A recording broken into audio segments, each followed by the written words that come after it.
A continuación, Atenea Melgarejo, auditora de la Cámara de Cuentas de Andalucía, nos expondrá una auditoría operativa en un tema muy sensible como es la violencia de género y la recuperación integral de las víctimas. Santiago, cuando quieras. Bueno, pues muchas gracias. Vamos a poner el cronómetro para... Ya lo pongo yo también. Bueno, pues buenos días y muchas gracias al Consejo de Contas por organizar esta sesión y por darnos la oportunidad de compartir físicamente experiencias e inquietudes. No sé si está disponible la presentación y vamos a... Pues muchas gracias, vamos allá. Voy a hablar de igualdad desde el punto de vista de la fiscalización en una fiscalización operativa. Y voy a hacer una unión con otra comunicación que se va a presentar un poquito más tarde, que es que la metodología que subyace está inspirada en el modelo ISAN que os van a contar después Nuria de la Cámara de Cuentas de Andalucía y Francisco de la Cámara de Canarias. Por lo tanto, estamos hablando de una auditoría operativa un poco diferente a las que eran habituales, ¿no? ¿Por qué? Diferente en el tema, ¿por qué tratamos igualdad de género? Pues porque nos lo dice la ley. O sea, la ley desde el año 2015 al Tribunal de Cuentas le atribuye la competencia de fiscalizar igualdad de género en el ámbito de la Administración, junto con otras cosas, pero igualdad de género teníamos que abordar. Y desde el 2016 el Tribunal de Cuentas viene haciendo fiscalización de igualdad.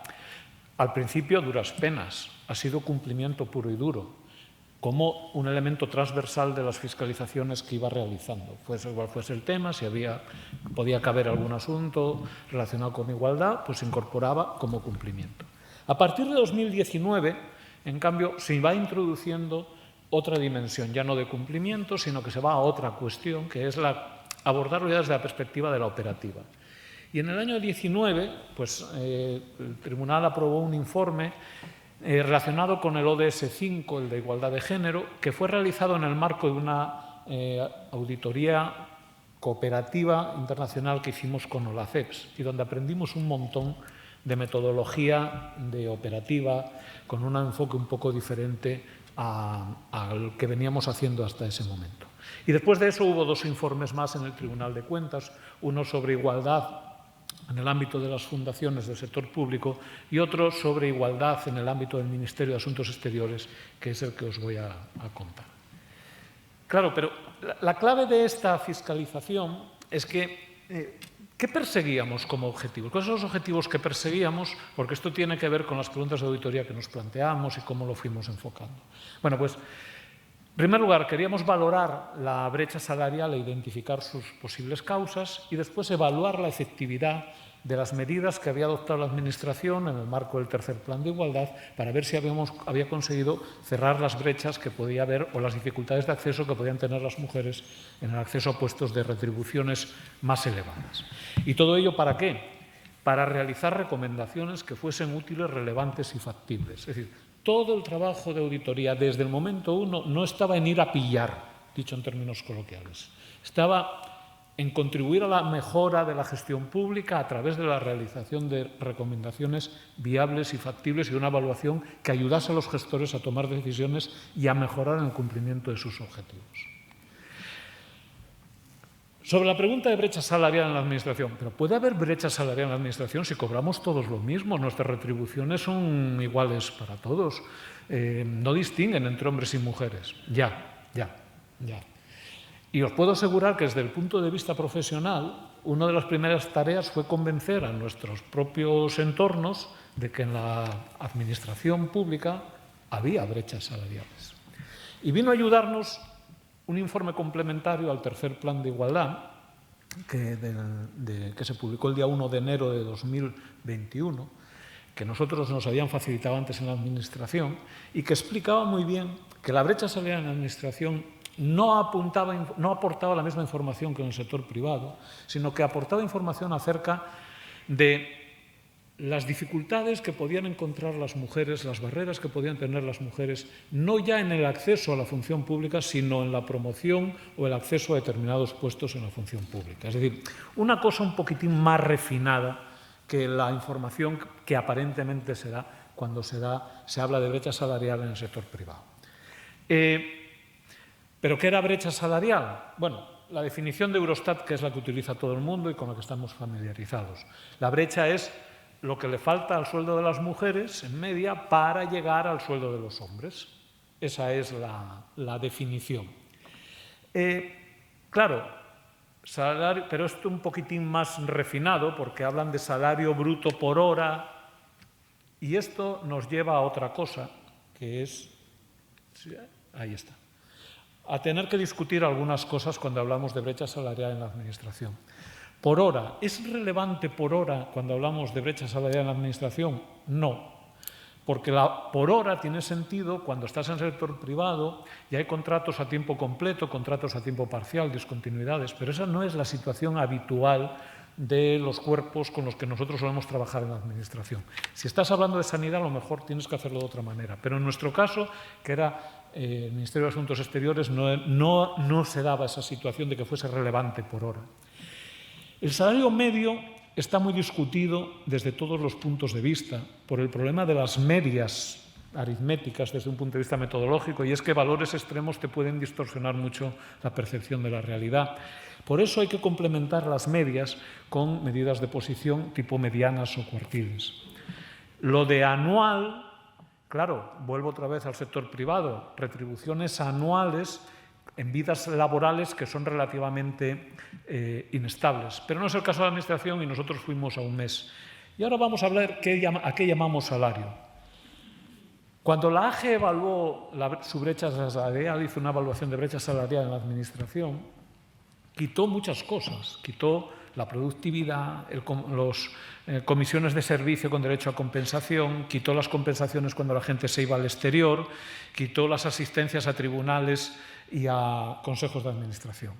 Claro, si tú le vas quitando, te quedas en sueldo, complementos y trienios, y ahí pillas poco. La productividad ya es una cuestión relevante. Y, hombre, y lo de irse al exterior o no irse al exterior, la diferencia puede ser de hasta el 200% del sueldo base. Es decir, no estamos hablando de ninguna tontería en términos retributivos.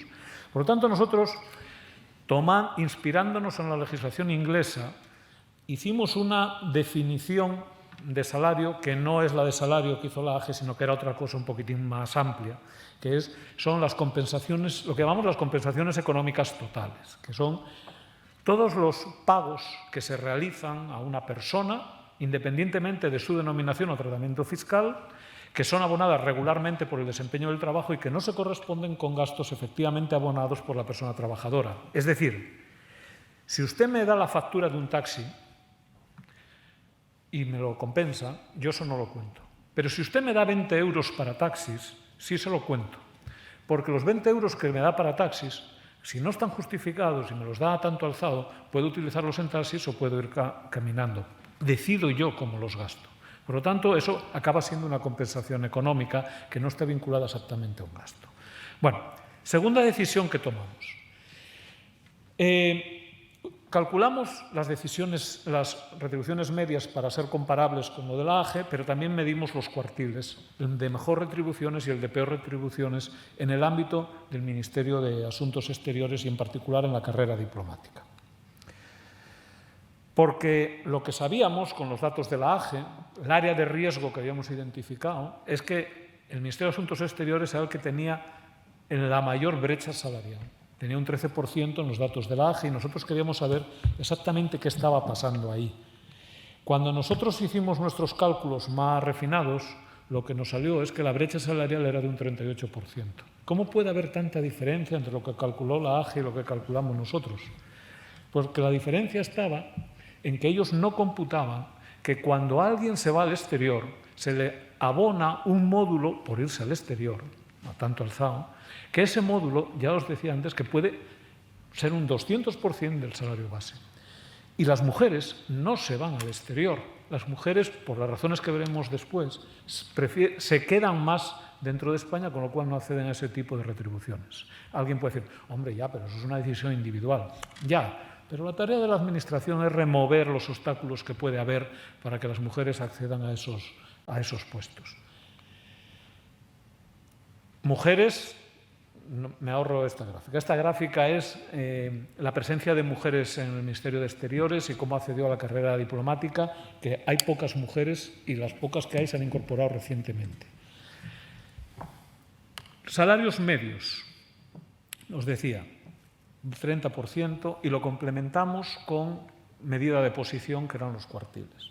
Para saber si había muchas o pocas mujeres en los cuartiles extremos, el de mayor retribución y el de menor retribución, nos inventamos un índice de presencia relativa, porque queríamos saber si la presencia de las mujeres en ese cuartil se correspondía con la presencia de las mujeres en el general de la carrera o no, y si era mayor o menor en ese cuartil de lo que le correspondería al general de la carrera.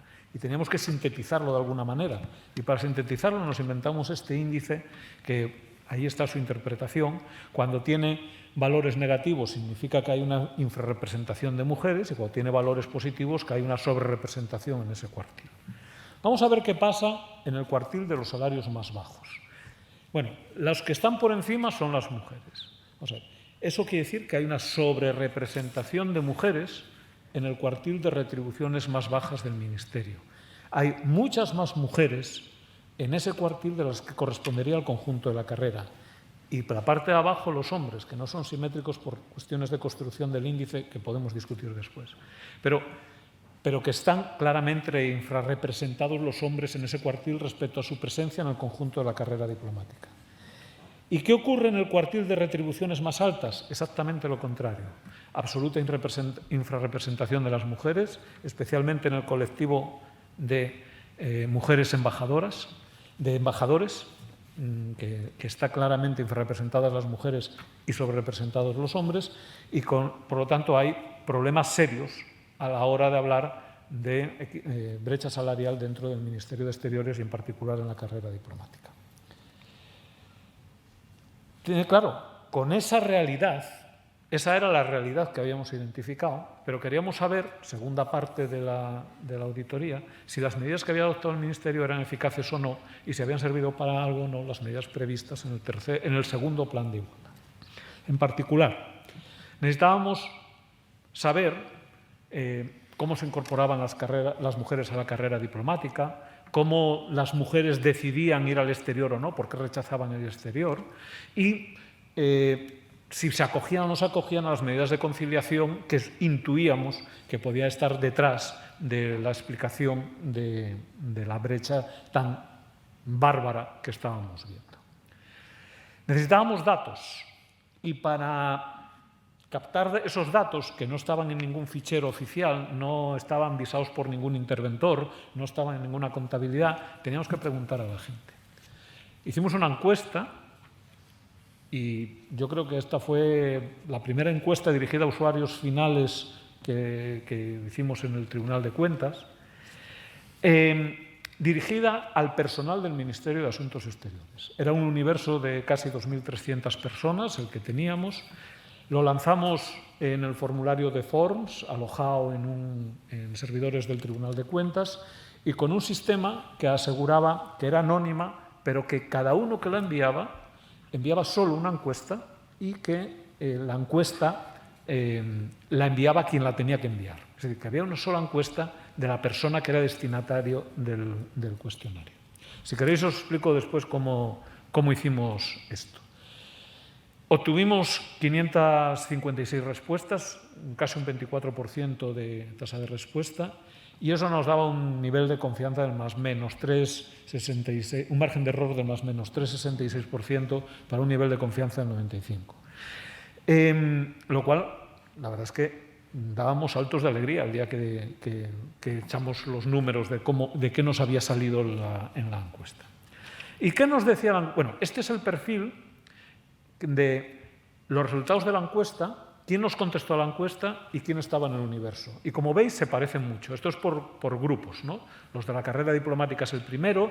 Y, hombre, la encuesta contestaba más la gente de la carrera diplomática, un poquitín más, pero no distorsiona los resultados. Este es el perfil de quienes nos contestaron. ¿Y qué era lo que nos decía la encuesta, en particular para las personas de la carrera diplomática? Bueno, cuando les preguntábamos a los hombres y a las mujeres si el hecho de ser mujer o de ser hombre incidía en las posibilidades de promoción y favorecía o no favorecía las posibilidades de ascenso, la respuesta fue como la noche y el día, no tenía nada que ver. O sea, las mujeres tienen la sensación de que el hecho de ser mujeres las perjudica en su promoción, sobre todo para acceder al puesto de embajador.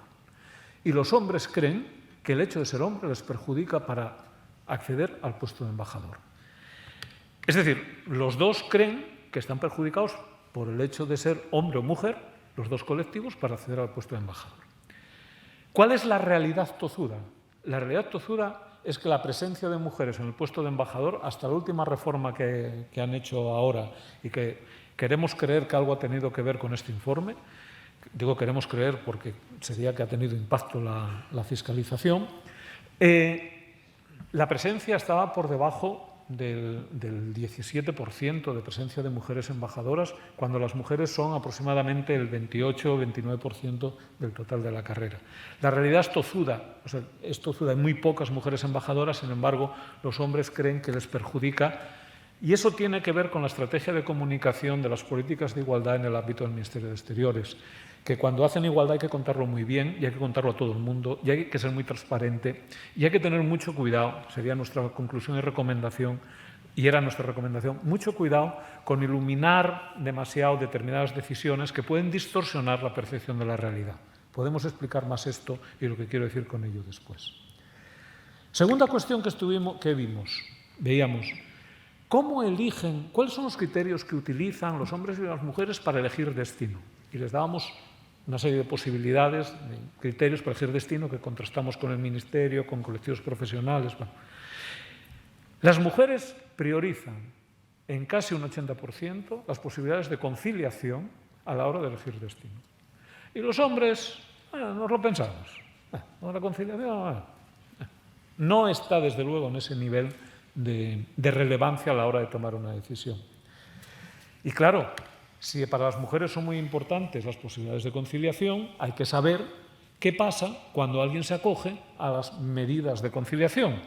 Y les preguntamos cuáles eran las consecuencias de acogerse a las medidas de conciliación y qué percepción tenían las personas que se habían acogido efectivamente a las medidas de conciliación.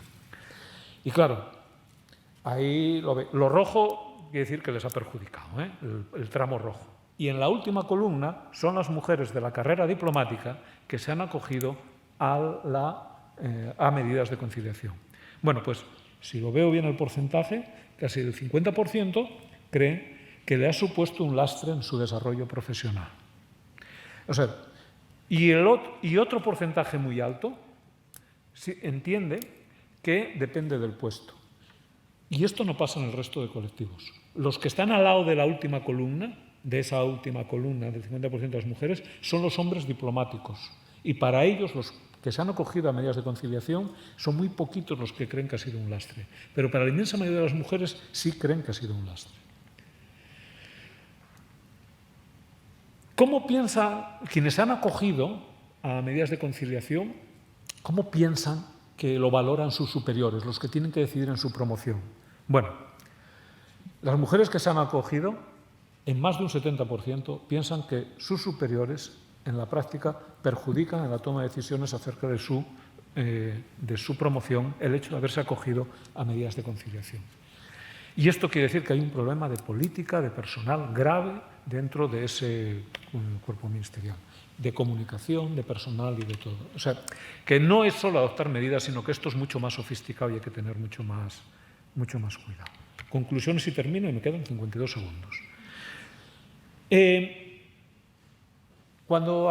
Podemos hacer trabajos sobre igualdad en el ámbito de la administración con este modelo o con otro. Si queremos mirar brechas salariales, nuestra recomendación, hay que afinar muy bien las compensaciones económicas que se tienen en cuenta y ser muy realistas con ellas. No vale quedarse con lo que dice el BOE, que regula igual para todos, porque la discriminación está en otros sitios. De estar, está en otros sitios. Entonces, afinemos bien con la base de cálculo que utilizamos. Segundo, utilicemos medidas de posición. Las medias están distorsionadas por valores extremos y tenemos que tener cuidado. Muchas veces os vais a encontrar con presencia de mujeres en los extremos, bien en C1s o en A1s, dependiendo de los cuerpos, y eso te puede distorsionar qué está ocurriendo. Miremos qué pasa, sobre todo en los cuartiles primero y último. Y acabé. Y hay que hacer encuestas a destinatarios. Tenemos que perder el miedo cuando hacemos operativa a lanzarnos a la calle y tenemos que salir de los papeles. En el Next Generation, si queremos medir resultados y outcomes, tenemos que dirigirnos a otras fuentes y tenemos que utilizar otras fuentes. Pero tenemos que utilizarlas con rigor. Eso quiere decir que hay que diseñar bien las muestras con criterio científico, hay que dar información acerca del nivel de confianza y de los márgenes de error y hay que utilizar método. No vale cualquier encuesta y no vale cualquier muestra. Nada más, muchas gracias.